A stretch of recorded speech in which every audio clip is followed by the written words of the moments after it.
Fastlane is coming up this Sunday night from Cleveland, Ohio. We've got a WWE versus UFC head-to-head battle, Jimmy. It's going to be a very hectic night for yours truly. Yes. But we are here to discuss Fastlane, as much as I know all of our viewers at home, they do want to hear a Donald Cerrone, Alex Oliveira breakdown. But we are going to be discussing, first off, the main event. Roman Reigns, Dean Ambrose, and Brock Lesnar.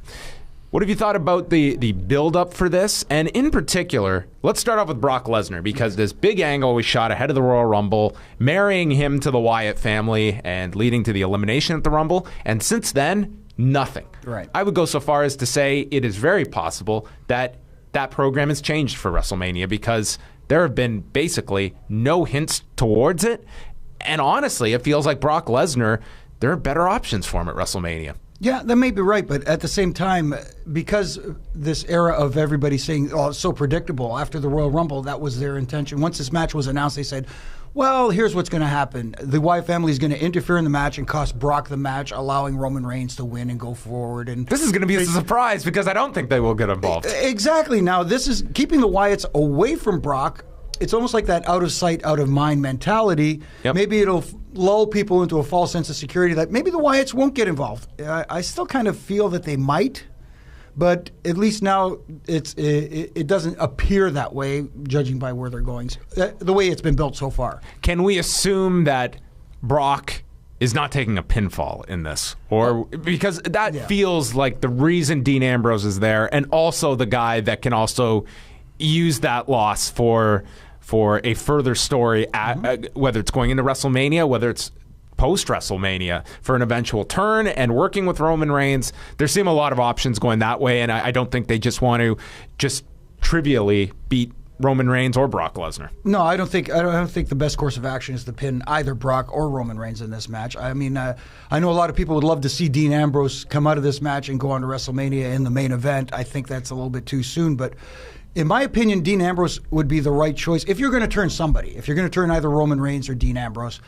to me, Dean Ambrose is the guy to turn, because I guess maybe that's the old school way of thinking is your best heels are the guys who are more over as baby faces. That's why when they turn, it seems to work, because these guys were well liked. Of the two, Roman Reigns does get that split reaction because, the more diehard crowd not on board with him, but, casual fans like the guy. And if you go to house shows or live events where it's predominantly casual fans, you'll see that he does get cheered a lot. What kind of audience do you expect in Cleveland?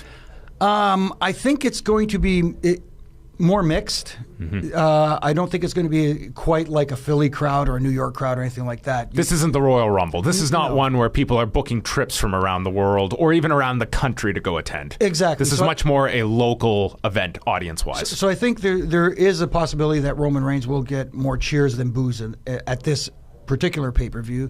But, going forward, like I was saying, I think Dean Ambrose is the choice for the guy. If you're going to turn somebody... I wouldn't do it this early, though. I would simply be planting the seeds, which I think they have effectively done with Dean Ambrose, so that I like when turns happen and you can look at past discretions and different things like a loss, like a pinfall, the guy not being there, and the turn makes sense. You say, yeah, all this adds up. There is that motivation for the turn, and it happened. Mm-hmm. He finally acted on all of these past actions, rather than something totally out of left field where we have, I'll throw out an example like the Hardy Boys, for instance, and not their current feud in TNA, but going back to when they tried it in WWE. It was very hard for any fan to buy that a brother would go out of his way to turn on his own brother, and it was just a disconnect for people. It's like, I can't buy this as this motivation, and Matt Hardy taking ownership of Jeff Hardy's house burning down, a actual house that did burn down. Right. Just things like that I think people get lost in, but it's the shocking turn. Mm-hmm. I think with Dean Ambrose, you could have a great post-WrestleMania program for Roman Reigns, and all of this is kind of just like investing, and then you can do the big withdrawal from your account after WrestleMania and cash in, Jimmy. That's my banking metaphor for this turn. I like it. I do like it, and I like that you mentioned that Roman Reigns going forward and facing Triple H at WrestleMania, coming out of this match as the #1 contender. It makes sense to me. It's the story. It's the story, and we haven't got that payoff yet. How long has this story been playing out with the Authority constantly screwing Roman Reigns? And the end of a story is usually getting your payoff, and that's the payoff, is Roman Reigns finally overcoming the odds and doing it. So Yes. Is it predictable? Yeah. Spoiler alert, the ship sinks at the end of Titanic, so don't go see it. I actually did once when that movie came out. A girl in my class did complain about ruining the ending of Titanic for them. I know this is out of left field, but this was a long time ago when the movie Apollo 13 came out, and sitting in the theater with this young lady who I was trying to impress, and she asked me like halfway through the movie, is this a real story? And I just sat there, ate my popcorn the rest of the way. Yeah, it's Apollo Creed's 13th child. Yes, exactly.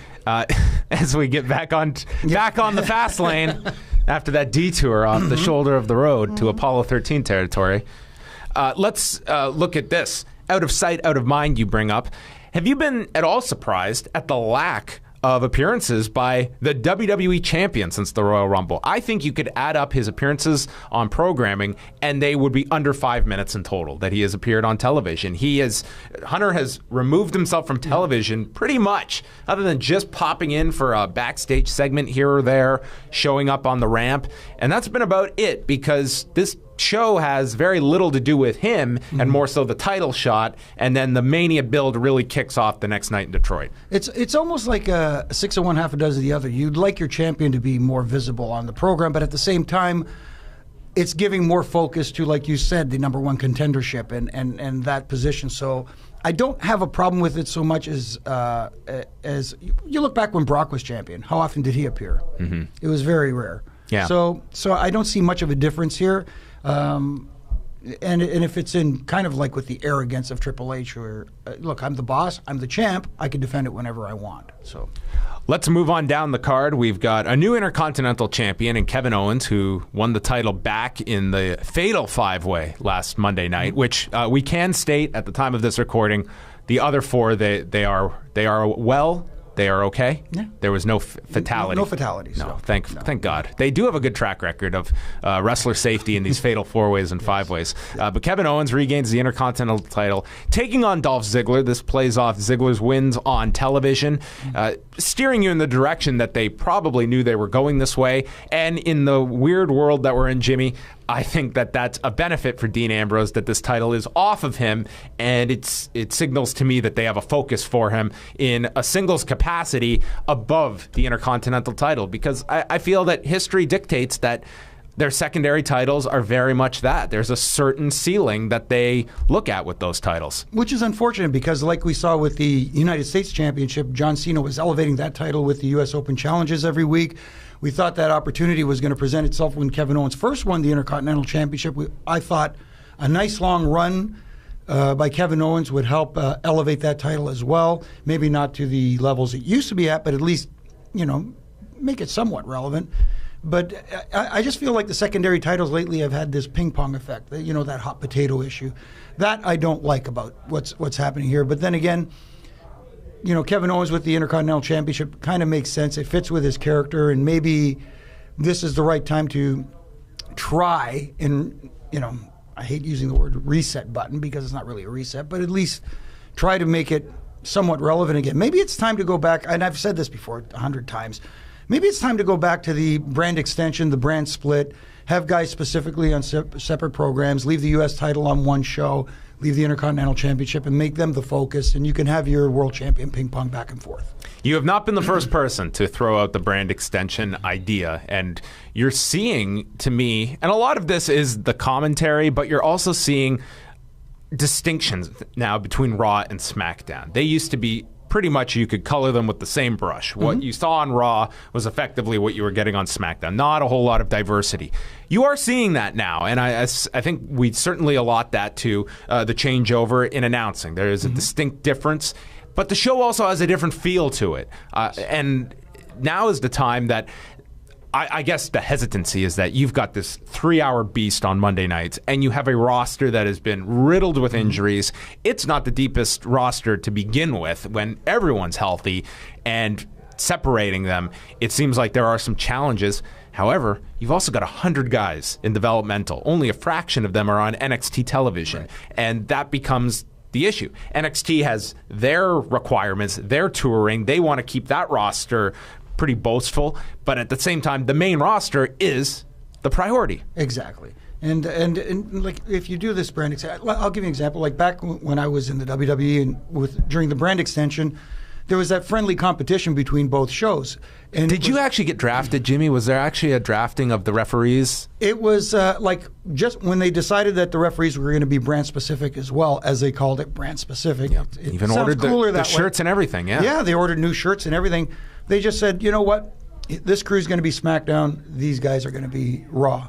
And the only time there was ever a change was we ended up getting Charles Robinson, and I can't remember if there was a trade there or if it was drafted. We ended up getting Charles, and a Tony Chimmel to be named later, maybe. Yeah, I think so. I think it was Kyoto who went the other way. I think it was Mike Kyoto who went the other way. So Mike Kyoto. SmackDown benefited in that one, let me tell you. But anyways.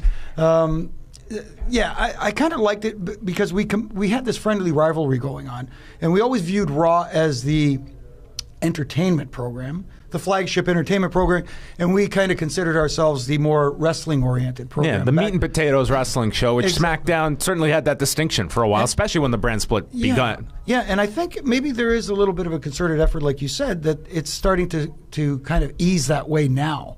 And you brought up, the announcing change with Mario, as JBL likes to call him. It's more Ronaldo, but JBL calls him Mario, which is kind of funny. But it's a beginning there, and I think, you can't do it overnight. You can't just all of a sudden wipe the slate clean and start over. It's got to be a slow progress, and I think it's gone that way, and it's helping the product, I think. If there's one thing that I've seen that the WWE product has done, whether this is for good or bad, there's been the emphasis for, I would say, a decade. I mean, John Cena, yes, the kind of the top guy, but WWE business, it's largely been so much on the brand, and I especially see that with television, that I think they have the ability to be much more experimental when it comes to certain talent being relied upon, that this is a diehard audience. This past Monday, Jimmy, we had the Grammy Awards, which did a tremendous number, and a 3-hour Raw that Monday afternoon, you didn't have one reason to tune into Raw other than it's Monday Night Raw. Yeah. That's it. You had no hook. And this thing, it wasn't a phenomenal number, but it was okay. Yeah. It was still over 3 million viewers that stuck around for 3 hours on the promise that you'll get Big Show and Braun Strowman at the end of it. Right. This is a product that there is a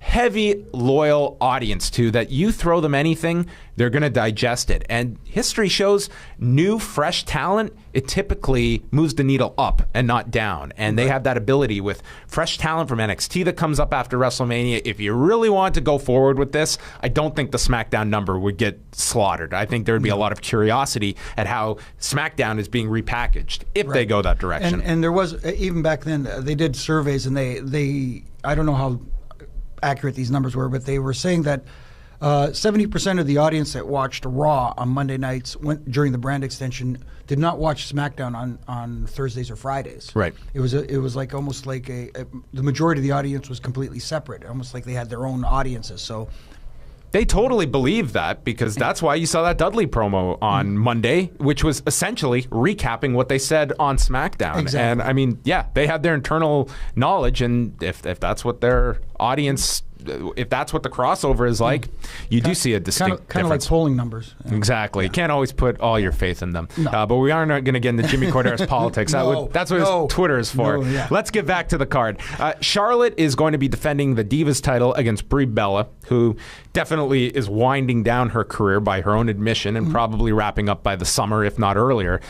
This particular match, I think that, Brie, I think, is just the sentimental favorite because of everything that's gone down with Bryan Danielson. Charlotte, I feel, has worked very well in this heel role with Ric Flair, and I see her retaining the title. I don't see the feel-good title change onto Brie, but do you think differently? No, I agree with that. And what I like that I'm seeing from Charlotte right now is she's starting to get more comfortable on the main roster. We saw that transition from NXT. When she was in NXT, she was phenomenal.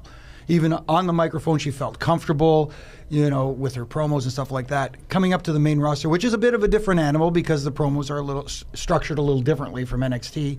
The creative liberties aren't quite as available on the main roster. You have to kind of stick to the program. Oh, and that was evident Monday during that back and forth. Yeah. I mean, those are two women who just to me, especially Brie, it's just these are women that are just so worried about screwing up anything. Right. It's a very distinct difference from when you say a Kevin Owens is given a microphone, right. and that's the comparison that you're naturally going to make. Exactly. But that being said, Charlotte is starting to at least find a better rhythm with her promos, which is helping her character, and having Ric Flair there, wooing the him. mute, as I would call him nowadays on Raw. Yeah. The man isn't even allowed to woo.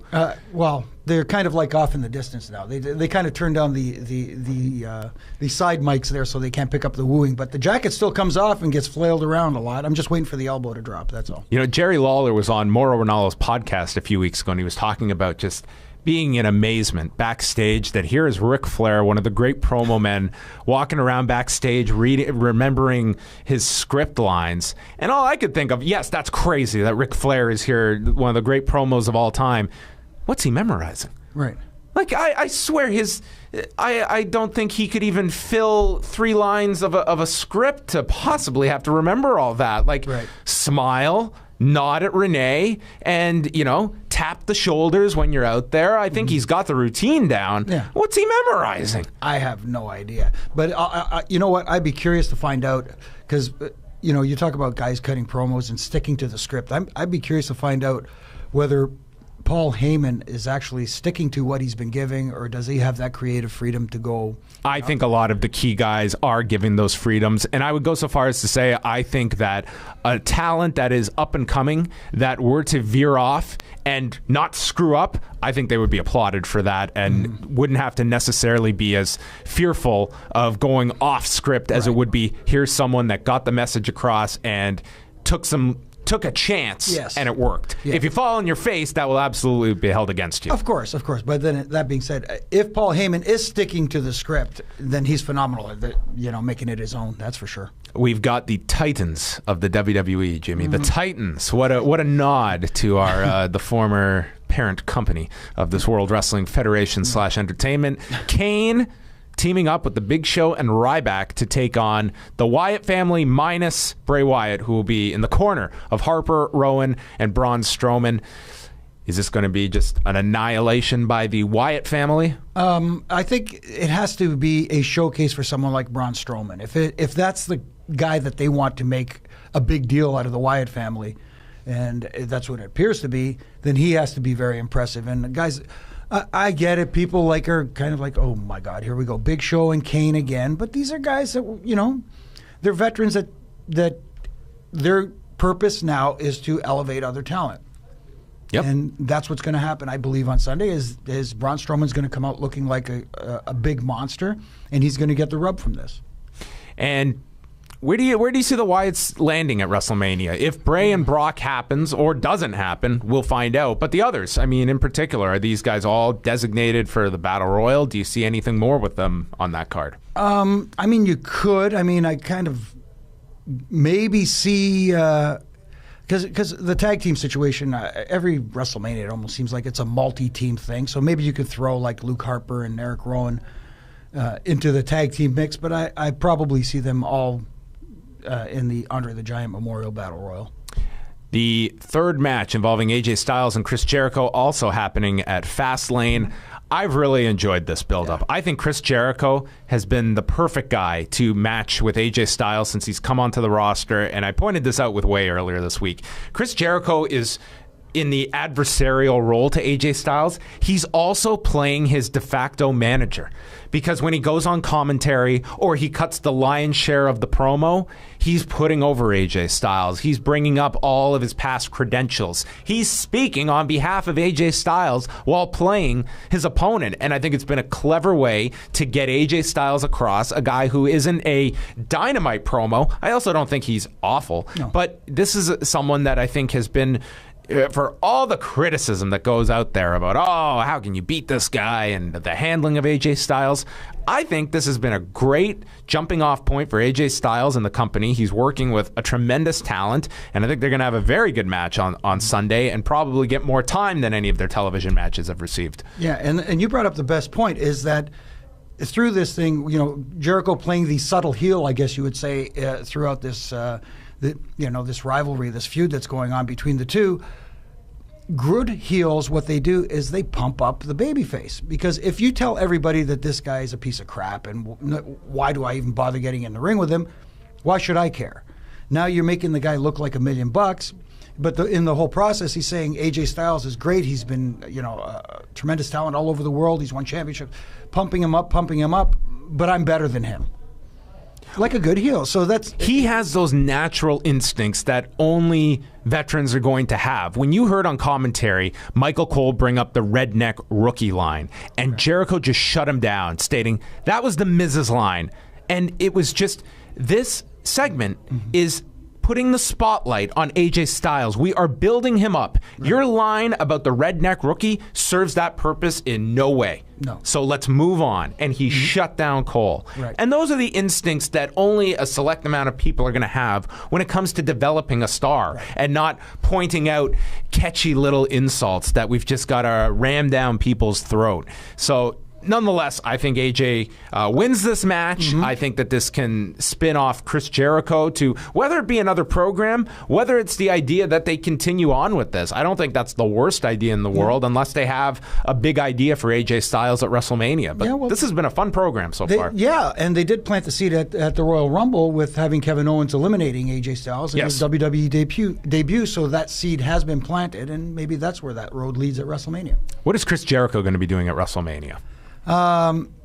I thought for sure, and it was in the books that it was going to be Dean Ambrose, but you've seen nothing in that direction at all. I mean, Ambrose did eliminate him at the Rumble, but that was never brought up. He's segued off to Styles. We know how this card for WrestleMania has been moved so many different times that maybe Jericho, much like he wanted to come back for Ryback, got Fandango instead in 2013, maybe he comes back and finds himself in a different spot at Mania. I'm almost scared that it's going to end up being somebody from the Social Outcasts, like a Heath Slater, and trying to recreate that Fandango moment and getting them using Chris Jericho to elevate them, which I don't think would work the same way.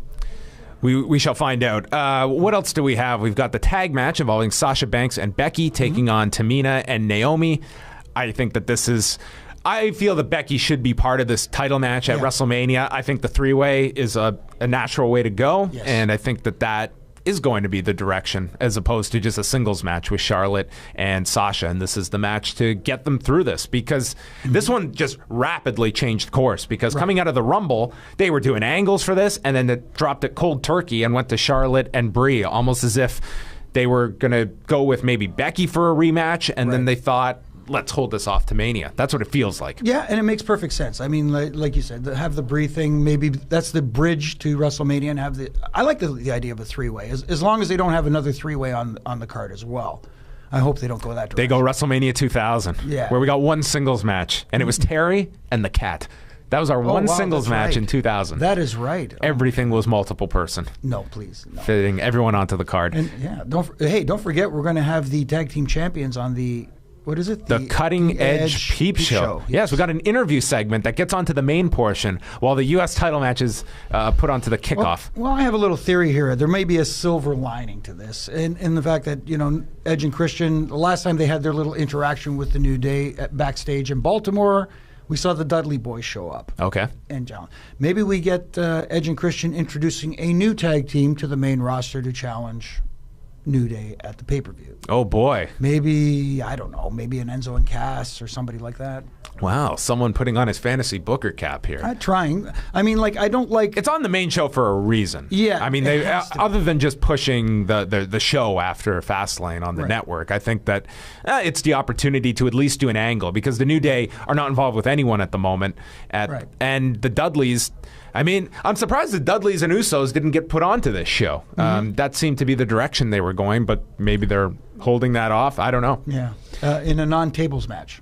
Alberto Del Rio and Kalisto. I think this is fitting, Jimmy, because it's 2 out of 3 falls. You should have to beat the guy multiple times in order to become the U.S. champion, because both men have laid down a number of times in this feud over the last couple of weeks. Yeah. And it's on the kickoff show, so at the very least, they'll probably get some time, given the fact they're going 3 falls. Yeah, I just wish that when they were going to announce the stipulations for this match, that it wasn't 2 out of 3 falls. I was looking forward to that. As I mentioned before, that more traditional lucha stipulation of maybe the mask versus the hair. Maybe they're saving that for WrestleMania. I don't know. But, maybe they'll surprise us, Jimmy. Your favorite booking method, and we'll go 2 straight falls. Yeah, just to mess with you. They're messing with me, that's for sure. We'll find out. We'll find out. But who goes to 2 straight falls? If Kalisto wins 2 straight falls, nah, I think it'll go 3. They'll go the traditional way. Do you go old school and you go really dusty and have one of the falls be a DQ and then? Oh God, and another rematch? Yes. Maybe we'll get 4 out of 7 falls on Raw. Yeah. Just keep going and going until we get to WrestleMania, and they will be the 2-hour pre-show.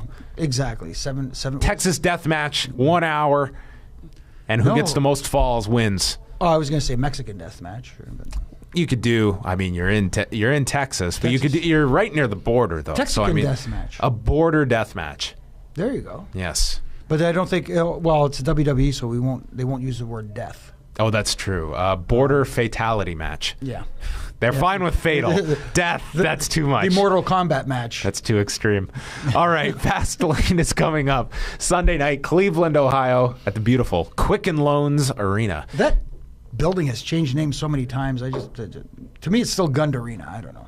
Which is the building where Edge and Christian had their ladder match with the Hardys. Exactly. I wonder if they'll bring that up during their cutting-edge peep show segment with the New Day. It would only be fitting, wouldn't it? That's fine. I don't think the Hardys will be that mystery tag team that shows up, though, Jimmy. Probably not. Probably not happening. Tune into Fastlane on Sunday night. We will be back next week chatting about the fallout of Fastlane and the beginning of the real build-up to WrestleMania. Also, immediately after Fastlane, you can tune in to Live Audio Wrestling on TSN Radio, 1050 in Toronto, 1410 in Vancouver, or you can listen live at liveaudiowrestling.com with